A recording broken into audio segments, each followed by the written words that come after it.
Springtime in Assam brings the vibrant Bohag Bihu festival. Across the state, communities gather for mass celebrations filled with traditional music, dancing, and a joyful, chaotic energy. A celebration of this massive scale naturally diverts public attention. When crowds surge into the streets and noise levels peak, it creates a temporary, highly effective blind spot for law enforcement. During a recent Bihu festival in Guwahati, a trio of thieves decided to exploit that exact cultural blind spot to carry out a targeted residential break-in.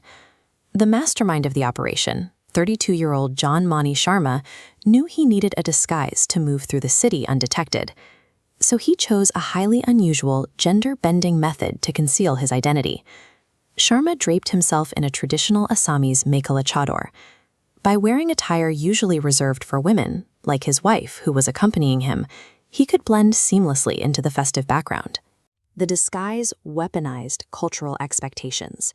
People simply do not look twice at someone wearing feminine festival wear during a celebration, leaving Sharma free to orchestrate a calculated heist without drawing a second glance.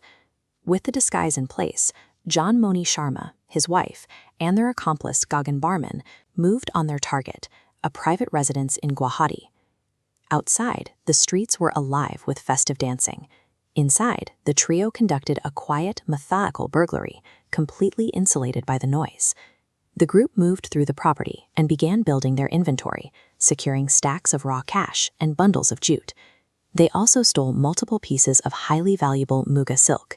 Known as Assam's pride, this golden fabric commands a premium price and is easily recognizable.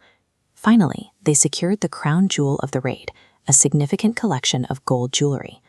The physical theft succeeded.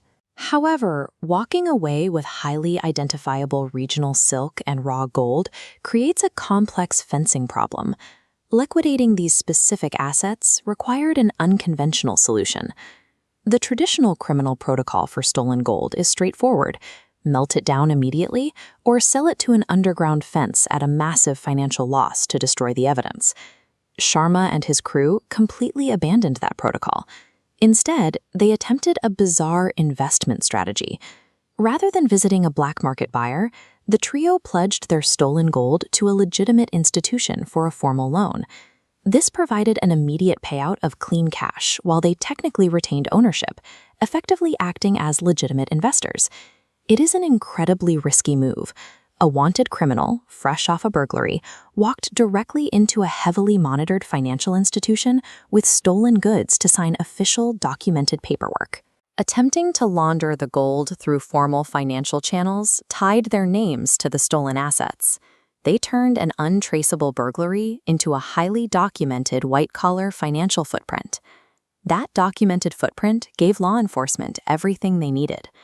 An East Guwahati Police District team from the Basista police station utilized those financial records to track the trio's exact location.